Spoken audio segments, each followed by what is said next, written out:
اللہ رب العزت کا نہایت ہی ہم پر فضل ہے اور اس کا احسان ہے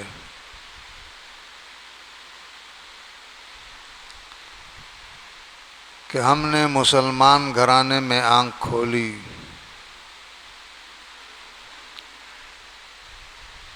اور ہوش سنبھالتے ہی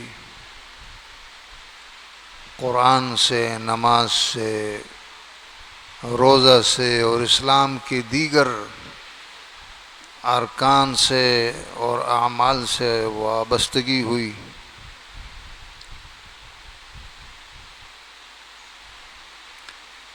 یہ اس رب کا نہایت ہی فضل ہے اور اس کا کرم ہے۔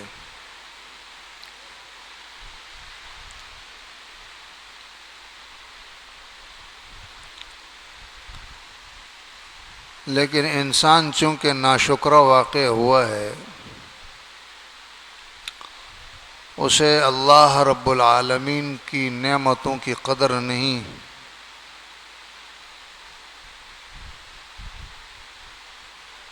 اسی شکری کرتا ہوا پایا جاتا ہے۔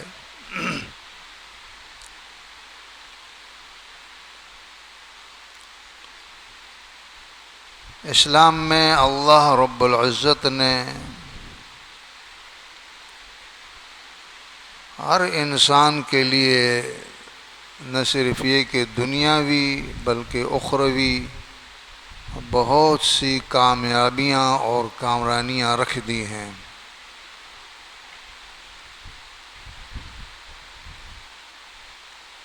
لیکن وہ اس صورت میں ہوگا کہ جب ہمارا تعلق اللہ رب العالمین سے مضبوط ہو۔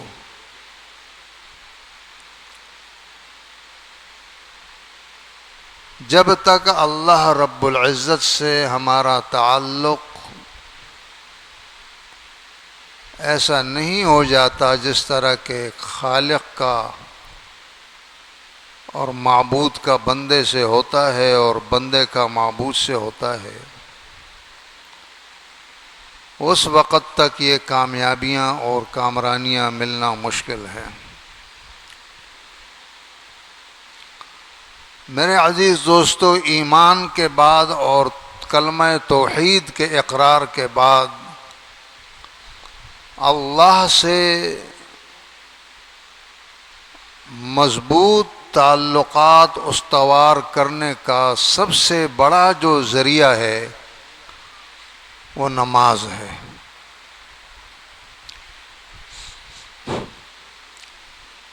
تمام عبادتوں میں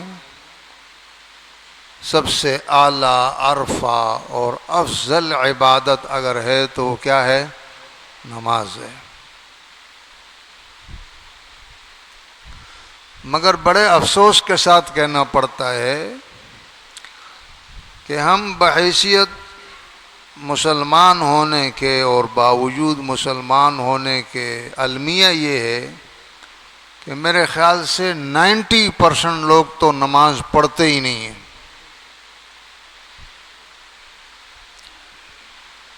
بلکہ ریشو اس سے بھی زیادہ ہو سکتا ہے۔ اکثریت کیا کرتی ہے؟ نماز پڑھتی ہی نہیں ہے۔ ان کو دن میں 5 مرتبہ بلایا جاتا ہے، حی علی الصلاۃ، آ جاؤ نماز کی طرف، حی علی الفلاح، آ جاؤ کامیابی کی طرف۔ نماز در حقیقت کامیابی ہے، کامیابی کی کنجی ہے۔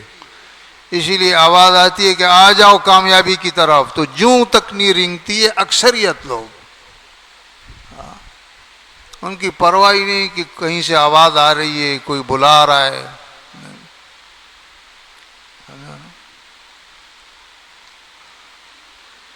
یہ حال ہو گیا ہے ہمارے اس معاشرے کا۔ تو اکثریت تو پڑھتے ہی نہیں ہے نماز، اور جو پڑھتے ہیں ان کی بھی اکثریت یہ ہے کہ وہ کبھی پڑھ لی اور کبھی نہیں پڑھی۔ ان کے موڈ کے اوپر ہے نا، موڈ بن گیا تو چلو جی مسجد چلے جاتے ہیں، نماز پڑھ لیتے ہیں۔ موڈ بن گیا تو، اور موڈ نہیں ہے تو اپنے کام میں لگے ہوئے ہیں. تو اکثریت ایسے لوگوں کی بھی ہے.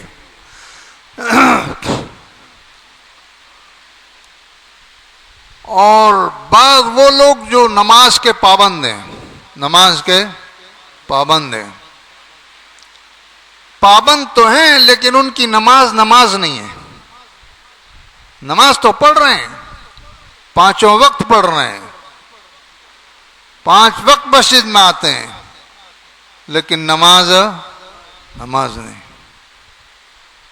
خشوع نہیں ہے نماز میں، نماز میں خشوع نہیں ہے، جستجو نہیں ہے، لگن نہیں ہے، تڑپ نہیں ہے نماز. پھر یہ پتہ ہی نہیں ہے کہ ہم نماز میں کیا کہہ رہے ہیں، کس سے بات چیت ہو رہی ہے، کیا مناجات ہو رہی ہے، ہم کیا کہہ رہے ہیں، اللہ ہم سے کیا کہہ رہا ہے، پتہ ہی نہیں. ہاں نمازی ہیں بس. تو پھر یہی کہہ سکتے ہیں ایسے نمازیوں کے لیے، جیسے کہ اقبال نے کہا کہ رہ گئی رسم اذاں روح بلالی نہ رہی. ہاں روح بلالی نہ رہی.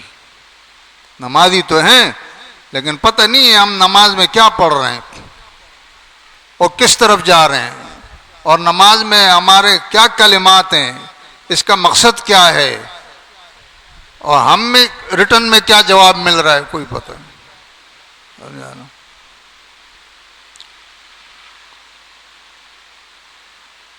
جبرائیل علیہ السلام نے نبی کریم صلی اللہ تعالی علیہ وسلم سے پوچھا تھا سوال کہ وَمَل احسان، احسان کس چیز کا نام ہے؟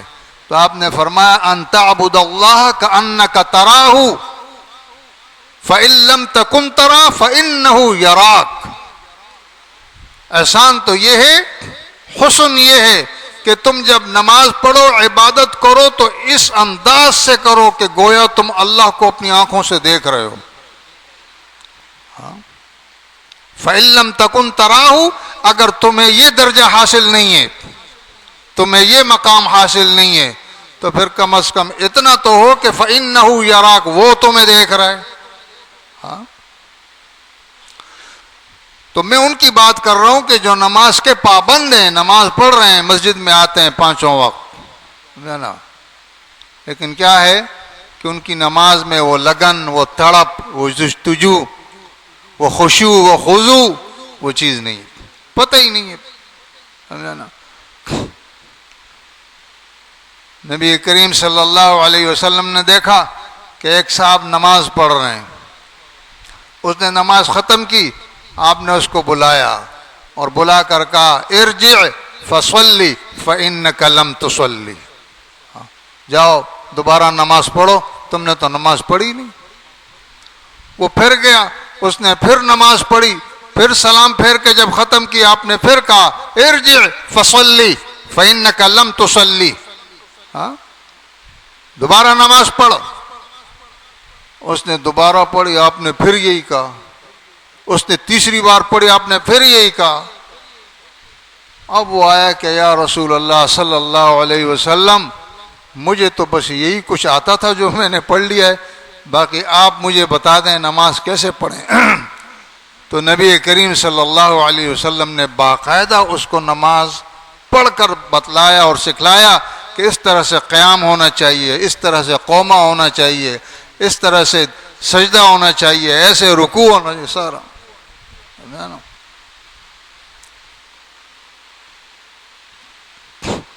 تو کچھ تو یہ ہے کہ در حقیقت ہمارے اندر نماز کی اہمیت بھی تو نہیں ہے نا. نبی کریم صلی اللہ علیہ وسلم ایک غزوہ کے موقع پر 2 صحابہ کی ڈیوٹی لگائی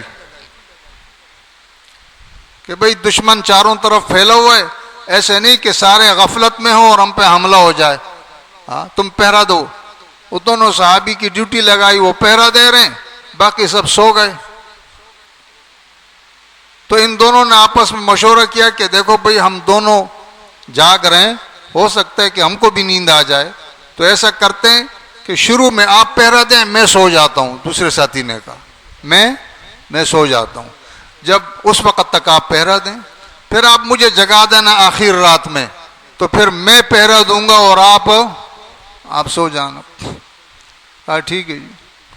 ایک ساتھی سو گیا, دوسرا پہرا دے رہا ہے. پہرا دینے والے کے دل میں خیال آئے کہ میں تو ویسی بھی جاگ رہا ہوں, چلو 2 رکعت نماز پڑھ لوں, 2 رکعت نماز پڑھ لوں. اس نے 2 رکعت نماز پڑھ لی اور سورہ کہف پڑھنا شروع کر دی. سورہ کہف. دور دشمن کو کچھ شبہ ہوا کہ یہ پتہ نہیں کیا چیز ہے, لکڑی ہے, کوئی نشان ہے, کوئی آدمی ہے. سوچنے لگے کیا ہے, سمجھے نا. تو انہوں نے دور سے تیر مارا. وہ تیر صحابی رسول میں پیوست ہو گیا, لیکن اپنی جگہ سے حرکت نہیں کی اس جسم نے.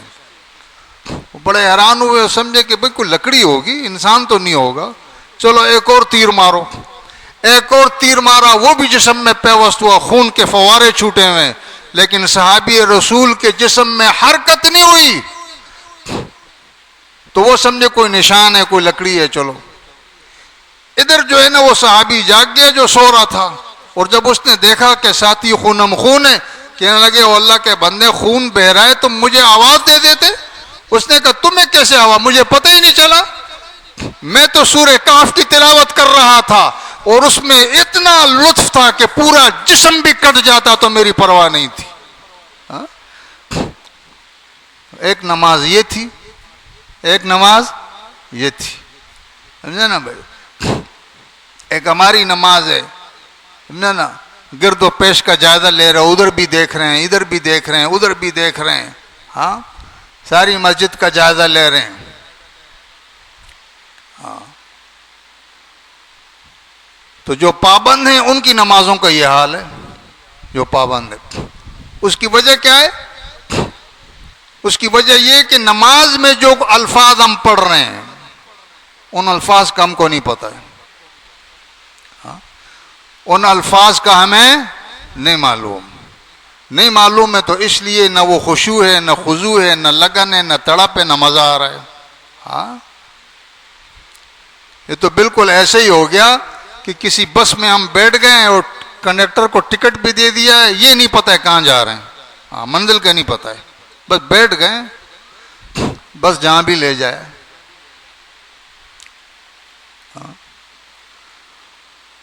اللہ اللہ.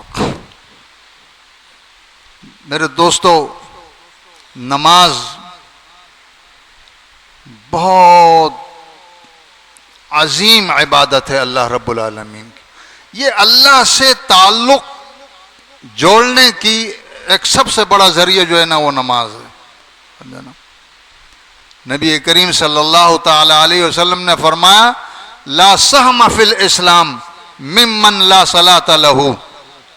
ہاں, جو نماز نہیں پڑھتا ہے اس کا اسلام میں کوئی حصہ نہیں. ہاں, کوئی حصہ نہیں ہے اس کا, جو نماز نہیں پڑھتا ہے نا.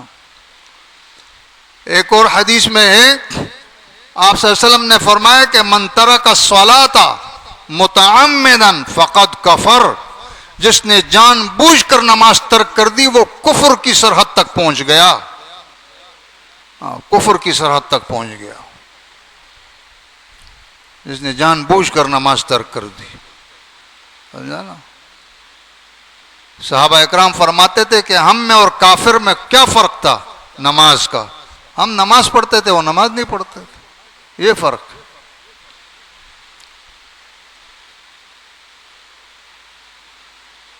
تو اہمیت بھی نہیں ہے, اسی لیے ہم نماز سیکھتے بھی نہیں. ہاں, ورنہ اگر نماز میں ہم جو کلمات پڑھتے ہیں, نماز میں جو کلمات ہم پڑھتے ہیں, اگر ان کلمہ وہ معنی ہم کو پتہ چل جائے کہ ہم کیا کہہ رہے ہیں, آپ یقین کریں ہماری زندگی سنور جائے, ہمارے نظریات سنور جائیں, ہمارے عقائد سنور جائے, ہماری زندگیاں بدل جائیں. اگر صرف اور سب چیزیں چھوڑ دیں, نماز سمجھ میں آ جائے, نماز صرف نماز سمجھ میں آ جائے.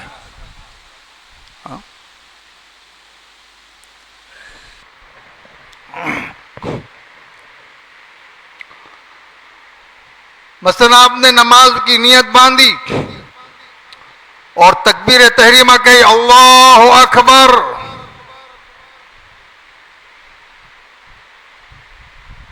آپ آئے، نیت باندھی، اللہ اکبر، سب سے پہلا جملہ آپ کی زبان سے نکلا اللہ اکبر۔ اے اللہ، صبح سے لے کر دوپہر تک میں دنیا میں مگن تھا، دنیا میں دھکے کھا رہا تھا، دنیا کے چکروں میں پڑا ہوا تھا، تیری طرف سے ندا آئی حی علی الصلاح حی علی الفلاح، اللہ اکبر، ہینڈز اپ کرتا ہوں میں، ہینڈز اپ، میں نے ہتھیار ڈال دیے ہیں، اور مجھے یہ یقین آ گیا ہے کہ اس کائنات میں سب سے بڑا اگر کوئی ہے تو میرا رب ہے، اللہ اکبر، اللہ بلند سب سے بڑا ہے، سب سے بڑا ہے۔ ہاں؟ اب آپ نے کہا سبحانک اللہم، سبحانک اللہم، اے اللہ تو پاک ہے، وبحمدک، ساتھ اپنی خوبیوں کے، یعنی تو اپنی خوبیوں کے ساتھ اے اللہ تو پاک ہے۔ معنی سمجھ لو، مفہوم دماغ میں بٹھا لو، اگر یہ کلمات آپ کو سمجھ میں آ گئے اور آج کے بعد جب آپ نماز پڑھو گے تو کہو گے واہ واہ سبحان اللہ، سبحانک اللہم وبحمدک، یہ کہتے ہو کہ نہیں، ثنا پڑھتے ہو نا سب سے پہلے، سبحانک اللہم وبحمدک، اے اللہ تو پاک ہے ساتھ اپنی خوبیوں کے۔ اب کیا مطلب اس کا؟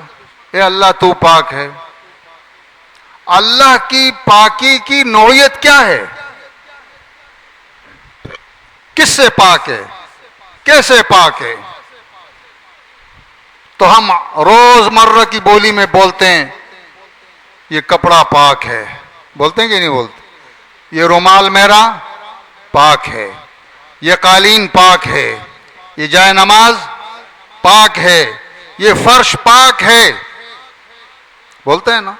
اسی طرح ہم کہتے ہیں جی ہمارا نظریہ ہے، ہمارا عقیدہ ہے، اصحاب رسول پاک ہیں، اصحاب رسول پاک ہیں، انبیاء پاک ہیں، انبیاء پاک ہیں، سبحانک اللہم، اے اللہ تو پاک ہے۔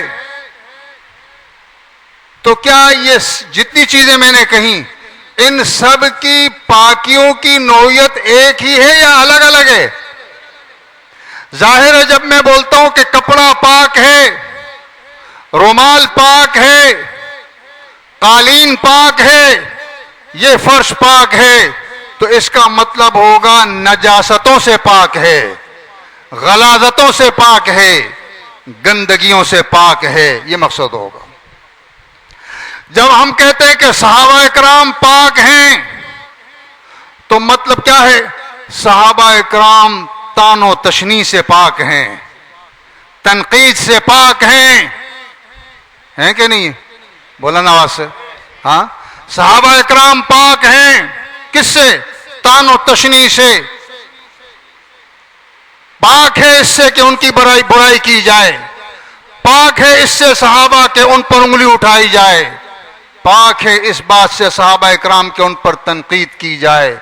تنقید سے بالا تر ہے پیغمبر کی جماعت، تنقید سے، بلند آواز سے، ہاں، پیغمبر کی جماعت یاد رکھنا تنقید سے بالا تر ہے، تنقید سے بالا تر ہے، ان پر تنقید نہیں ہو سکتی ہے، ان پر طعن و تشنیع نہیں ہو سکتی۔ کیوں؟ اس لیے کہ وہ پیغمبر کے پروردہ ہیں، وہ پیغمبر کے تربیت یافتہ ہیں، انہوں نے براہ راست کس سے سیکھا؟ رسول اکرم صلی اللہ علیہ وسلم سے سیکھا ہے۔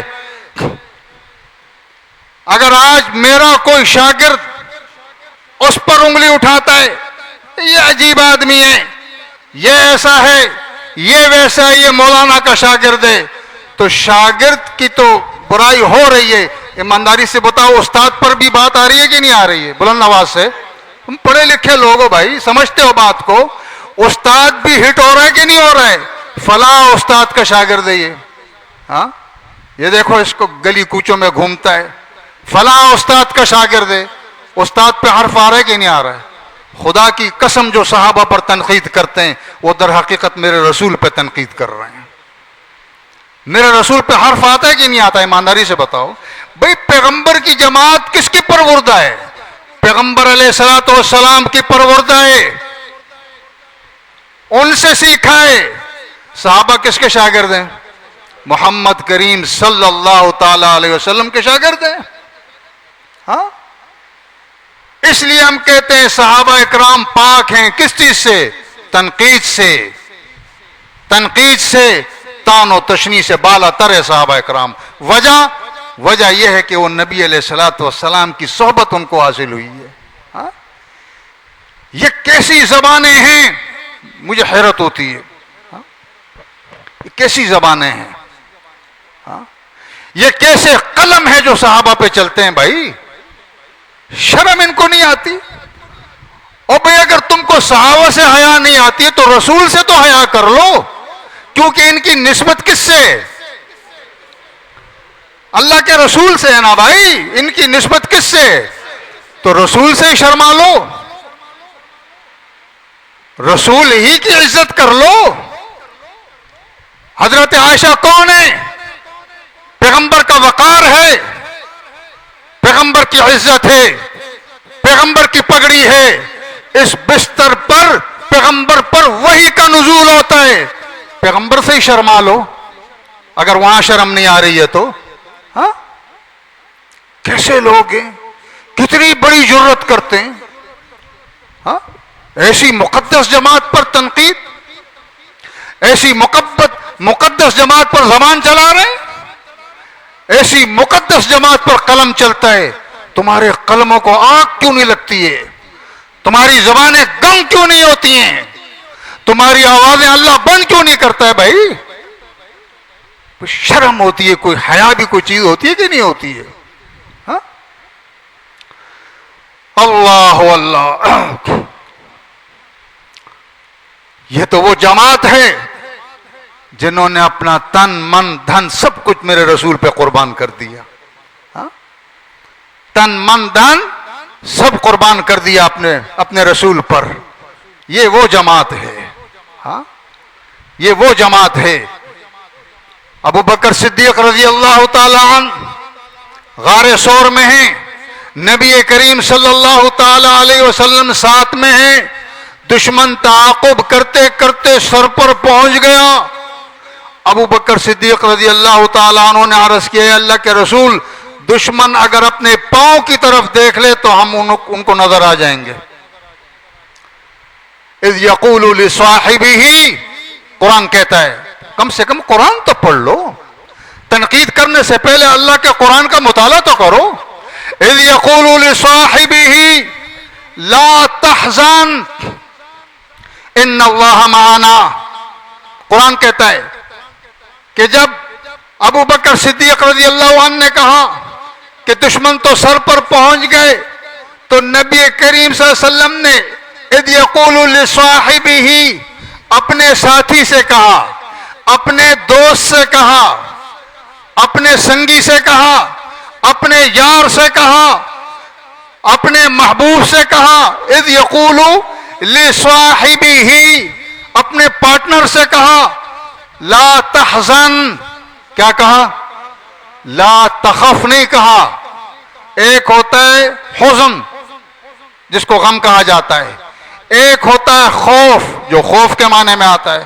یہ نہیں کہا لا تخف، ڈر مت، اس لیے کہ ابو بکر ڈر نہیں رہے ہیں، ابو بکر صدیق ڈر نہیں رہے ہیں، اس لیے لا تخف نہیں کہا۔ کیا کہا؟ لا تحزن، غمگین مت ہو، پریشان مت ہو۔ ابو بکر صدیق کو پریشانی تھی کہ پیغمبر علیہ السلام کو کوئی نقصان نہ پہنچ جائے، پیغمبر علیہ السلام کو کوئی نقصان، اس لیے کیا فرمایا؟ لا تحزن، غمگین مت ہو۔ پریشان مت ہو. اے ابو بکر آپ کیا سمجھتے ہیں اس غار میں صرف میں اور تو ہیں؟ اس غار میں صرف ہم دونوں ہیں؟ نہیں نہیں، ان اللہ معنا، تیسرا ہمارا اللہ جو ہے ہمارے ساتھ. ان اللہ معنا، ہمارے ساتھ. ابو بکر کو اپنے ساتھ شامل کیا. ہاں صرف ہم دو نہیں ہیں، اللہ ہے نا ہمارے ساتھ، تو کیوں فکر کرتا ہے؟ ہاں ایسی ہستیوں کو پر تان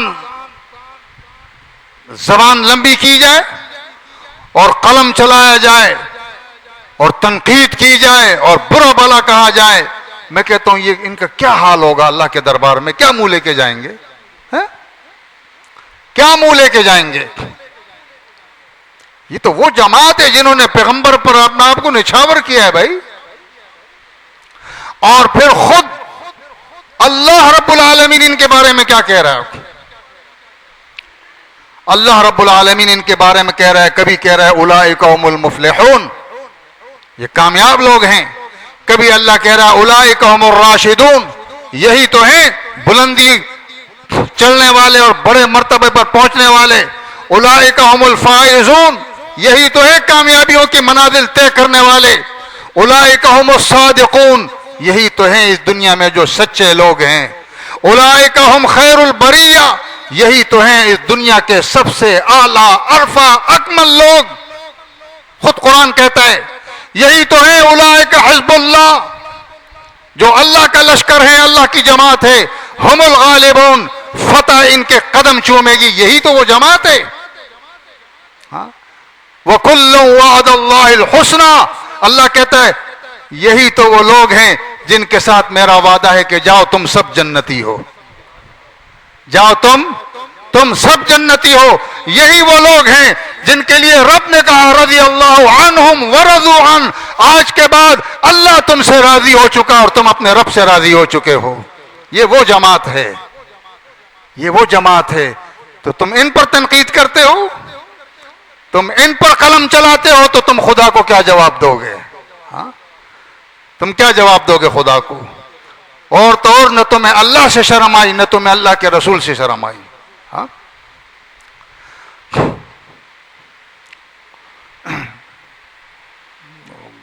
آواز اچت کر، آواز اچت کرو.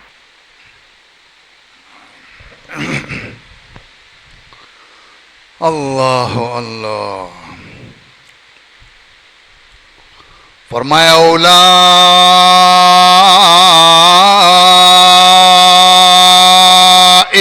کتب فی قلوبہم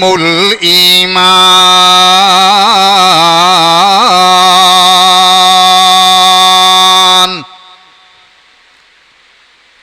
ولكن الله حبب إليكم الإيمان وزيناه في قلوبكم وكره إليكم الكفر والفسوق والعصيان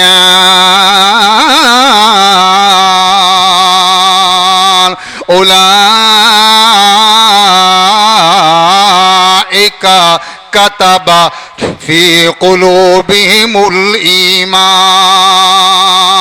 اللہ پاک فرماتے ہیں یہ میرے پیغمبر کی وہ جماعت ہے جن کے لیے اللہ فرماتا ہے میں نے اپنے ہاتھوں میں قلم لے لیا ہے، اپنے ہاتھوں میں قلم لے کر ایمان کا بورڈ لے کر اس بورڈ پر ایمان لکھ کر ان کے دلوں کے اندر میں نے یہ بورڈ چسپاں کر دیا ہے. اولئک کتب فی قلوبہم الایمان. اولئک، اے میرے اللہ یہ کون کون ہیں جن کے دلوں میں آپ نے ایمان کا بورڈ لگا دیا ہے؟ اللہ فرماتے ہیں اولئک، مجھ سے کیا پوچھتے ہو؟ یہ جو میرے پیغمبر کے ارد گرد گھوم رہے ہیں، میرے پیغمبر کی محفل میں جو لوگ بیٹھے ہوئے ہیں، میرے پیغمبر کے چہرے کو ٹکٹکی باندھ کر محبت سے اور پیار سے دیکھ رہے ہیں، میرے پیغمبر کی محفل میں با ادب دو زانو ہو کر بیٹھے ہوئے ہیں، میرے پیغمبر کے اشارے پر جو لوگ منتظر ہیں، میرے پیغمبر کے یہ دیوانے، یہ پروانے، یہ اپنی جانوں کو نچھاور کرنے والے، اولئک، چاہے یہ بلال ہو، چاہے یہ عمار ہو، یاسر ہو، چاہے فتح مکے کے موقع پر ایمان لانے والے ہو، چاہے فتح مکہ کے بعد ایمان لانے والے ہو، چاہے فتح مکہ سے پہلے کے ایمان لانے والے ہو، اولئک کتب فی قلوبہم الایمان، اللہ فرماتا ہے میں نے خود ایمان کا بورڈ لکھ کر ان کے دلوں کے اندر میں نے چسپاں کر دیا ہے۔ وَلَٰكِنَّ اللَّهَ حَبَّبَ إِلَيْكُمُ الْإِيمَانَ، ایمان کو میں نے ان کے لیے محبوب اور مرغوب بنا دیا ہے، ایمان کی محبت ان کے دلوں کے اندر ڈال دی ہے، ایمان ان کے دلوں کے اندر پیوست ہو چکا ہے، ایمان ان کے دلوں کے اندر راسخ ہو چکا ہے۔ وَزَيَّنَ فِي قُلُوبِهِمْ، ان کے دلوں کو کیا کر دیا ہے؟ ہم نے مزین کر دیا ہے ایمان کے لیے۔ وَكَرَّهَ إِلَيْكُمُ الْكُفْرَ وَالْفُسُوقَ، اور کفر کی نفرت ان کے دلوں میں میں نے کوٹ کوٹ کر بھر دی ہے، نافرمانی کی، گناہوں سے کی نفرت ان کے دلوں میں میں نے اندر ڈال دی ہے۔ فَعَلِمَ مَا فِي قُلُوبِهِمْ، اللہ فرماتا ہے، اللہ ذرا قرآن تنقید کرنے سے پہلے قرآن تو پڑھ لے ظالم، اللہ کہہ رہا ہے فَعَلِمَ مَا فِي قُلُوبِهِمْ، میں ان کے دلوں کے اندر جھانک کر دیکھ چکا ہوں، یہ کبھی بھی دل سے میری نافرمانی نہیں کرتے ہیں، یہ کبھی بھی دل سے میری نافرمانی نہیں کرتے ہیں، اور اگر کبھی بشر ہونے کے ناطے ان سے کوئی غلطی ہو بھی گئی، خطا ہو بھی گئی، تو میں اللہ ان کے نامہ اعمال میں ان کی غلطیوں کو بھی نیکیاں بنا کر لکھ دوں گا۔ ہاں، یہ وہ لوگ ہیں، تو ان پر تنقید اگر کرنی ہے تو 1,000,000 مرتبہ سوچ لینا کہ اللہ کے سامنے بھی کھڑا ہونا ہے، پھر پیغمبر کے سامنے بھی جانا ہے، کیا منہ لے کر جاؤ گے؟ ہاں، سعد بن ربیع رضی اللہ تعالی عنہ، ایک صحابی ہیں، اچانک احد کا میدان ہے، نبی کریم صلی اللہ علیہ وسلم نے فرمایا کہ بھئی وہ سعد بن ربیع کا حال ہمیں بتلاؤ، وہ کس حال میں ہے؟ احد کے میدان ہیں، حالات بڑے سنگین ہیں، ایک صحابی ڈھونڈتے ڈھونڈتے دیکھا کہ ایک شخص خون میں لت پت ہے، اس کے جسم پر تیروں اور تلواروں کے درجنوں نشانات، آخری ہچکیاں لے رہا ہے، تڑپ رہا ہے۔ ہاں، نبی علیہ السلام نے اس سے کہا تھا کہ سعد بن ربیع کے پاس جاؤ اور اس سے کہنا کہ تجھے اللہ کے رسول نے سلام بھیجا ہے۔ ہاں، وہ صحابی ڈھونڈتے ڈھونڈتے آئے اور کہا کہ بھئی تم کون ہو؟ اس نے کہا میں سعد ہوں۔ کیوں؟ اس نے کہا جی مجھے اللہ کے رسول نے بھیجا ہے صلی اللہ علیہ وسلم، اور کہا ہے کہ میرا سلام پہنچا دو سعد تک۔ سعد نے کہا مجھے سلام بھیجے؟ کہا ہاں بالکل جی، آپ کو سلام بھیجا ہے۔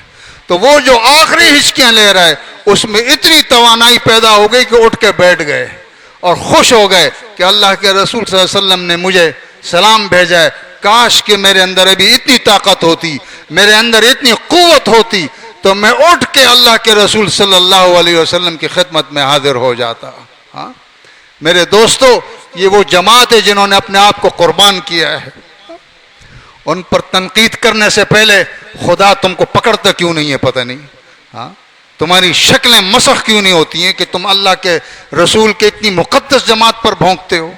ہاں اللہ اللہ۔ ہاں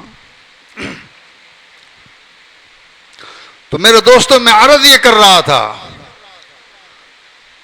کہ جب ہم کہتے ہیں کہ کپڑا پاک ہے، جانماز پاک ہے، قالین پاک ہے، فرش پاک ہے، تو اس پاکی کی نوعیت، اس کا مطلب کیا ہوتا ہے کہ گندگیوں سے، بلند آواز سے، گندگیوں سے پاک ہے، نجاستوں سے پاک ہے۔ اسی طرح جب ہم کہتے ہیں صحابہ اکرام پاک ہیں تو مقصد کیا ہوگا؟ تنقید سے بالا تر، تان و تشنیع سے پاک۔ بعض لوگ کہتے ہیں جی صرف 5 تن پاک، صرف 5 تن پاک۔ خدا کی قسم دنیا میں اس سے بڑا دھوکہ کوئی نہیں۔ ہر وہ صحابی رسول جس نے دل سے اللہ کے رسول پر ایمان لایا، قسم اللہ کی سب تن پاک، قسم اللہ کی سب تن پاک، سب تن پاک۔ جس نے اللہ کے رسول پر ایمان قبول کیا ہے، بول ہاں، سب تن پاک، صرف 5 تن پاک نہیں، سب تن پاک۔ ہاں، اللہ اللہ۔ اسی طرح جب ہم کہتے ہیں انبیاء پاک، تو مقصد کیا ہے؟ گناہ کی آلودگیوں سے نبی پاک ہوتا ہے، وہ معصوم ہوتا ہے، معصوم انل خطا ہوتا ہے۔ وہ نبوت سے قبل بھی پاک، نبوت کے بعد بھی پاک، نبوت سے قبل بھی پاک۔ کیوں؟ اس لیے کہ وہ براہ راست اللہ کی نگرانی میں ہوتا ہے، اللہ اس کی نگہداشت کر رہے ہیں، اللہ نگہبانی کر رہے ہیں، اللہ کی نگرانی میں ہوتا ہے رسول۔ تو اس لیے وہ ماں کی گود سے لے کر قبر کی لحد تک وہ کیا ہوتا ہے؟ وہ گناہوں سے پاک ہوتا ہے۔ اور یہ صفت صرف اور صرف کس کو حاصل ہے؟ صرف انبیاء کو۔ باقی اس کے علاوہ تو کوئی معصوم نہیں ہے نا، کوئی معصوم نہیں ہے۔ گناہ ہر ایک سے ہوتے ہیں، لیکن نبی سے گناہ نہیں ہو سکتا ہے۔ تو جب ہم کہتے ہیں انبیاء پاک تو مقصد کیا ہے؟ گناہ کی آلودگیوں سے نبی پاک ہے۔ اب اسی طرح ہم کہتے ہیں سبحانک اللہم، نماز میں کھڑے ہیں، نماز میں کھڑے ہیں، سبحانک اللہم، اے اللہ تو پاک ہے۔ تو کس چیز سے پاک ہے؟ شریکوں سے پاک ہے، وزیروں سے پاک ہے، مشیروں سے پاک ہے، معاونین سے پاک ہے، نائبین سے پاک ہے، پارٹنر سے پاک ہے، کمزوریوں سے پاک ہے، کھانے سے پاک ہے، پینے سے پاک ہے، اونگنے سے پاک ہے، نیند سے پاک ہے، احتیاج سے پاک ہے، کمزوریوں سے پاک ہے، بیوی سے پاک ہے، اولاد سے پاک ہے، شرک سے پاک ہے۔ جب آپ کہتے ہو نا سبحانک اللہم، کہتے ہو کہ نہیں کہتے ہو؟ سبحانک اللہم، اے اللہ تو پاک ہے۔ اب سمجھ میں آ گیا کہ تم کیا کہنا چاہ رہے ہو؟ اے اللہ تو شریکوں سے پاک ہے، وزیروں مشیروں سے پاک ہے۔ یہ ترجمہ ہم اپنی طرف سے نہیں کر رہے ہیں، بلکہ قرآن کہتا ہے سبحانہ وتعالی عما یشرکون۔ سبحانہ، پاک ہے اللہ ہر اس چیز سے جس کے بارے میں یہ جو شریک ٹھہرا رہے ہیں اللہ کا، ان تمام شریکوں سے اللہ نہ صرف یہ کہ پاک ہے بلکہ بلند و بالا ہے۔ سبحانہ وتعالی عما یشرکون۔ سبحان ربک رب العزت عما یصفون۔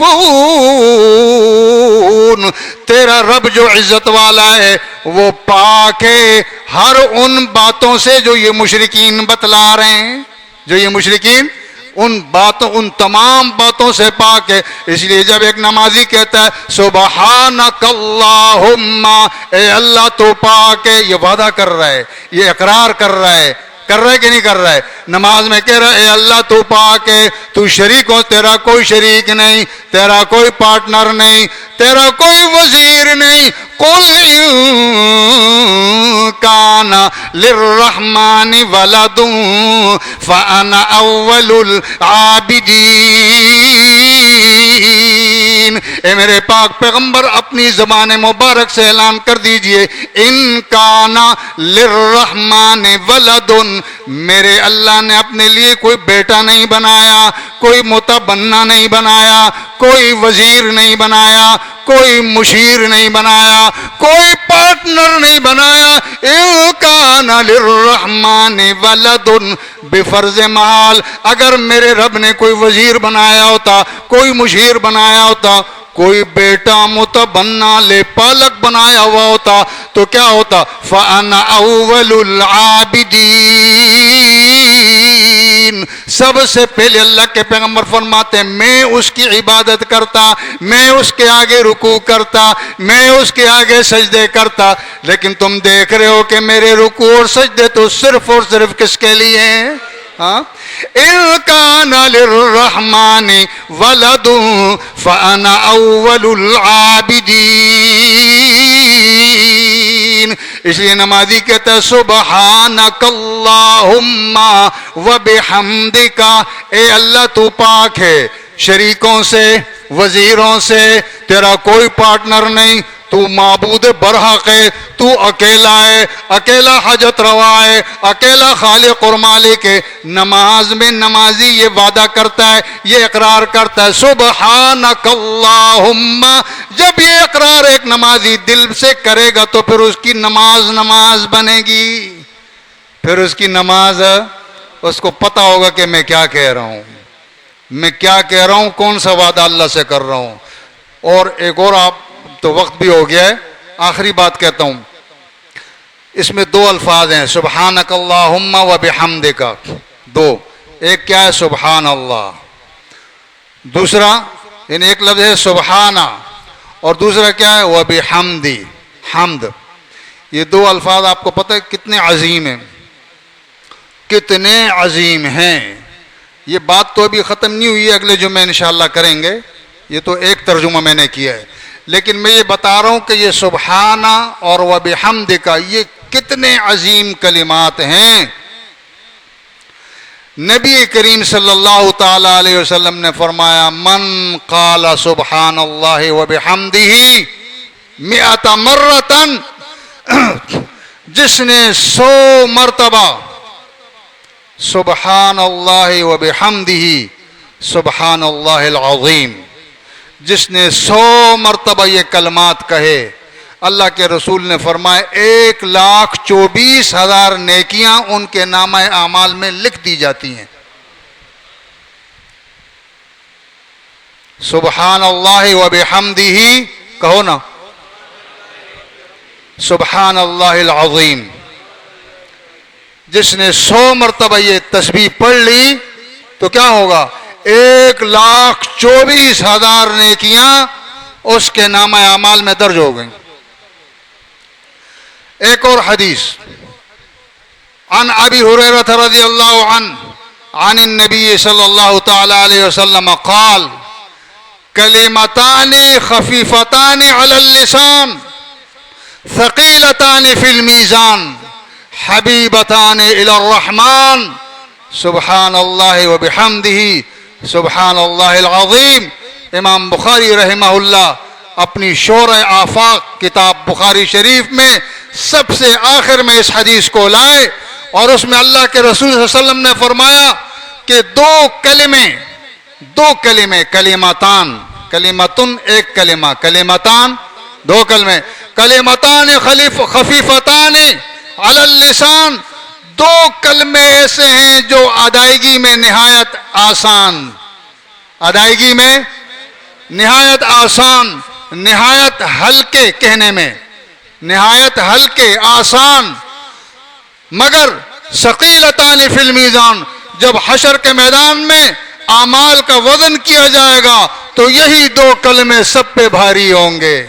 یہی کلمے بڑے وزندار، بڑے بھاری، اور یہی وہ دو کلمے ہیں حبیبتان الی الرحمن، جو اللہ رحمان کو بھی نہایت محبوب ہیں.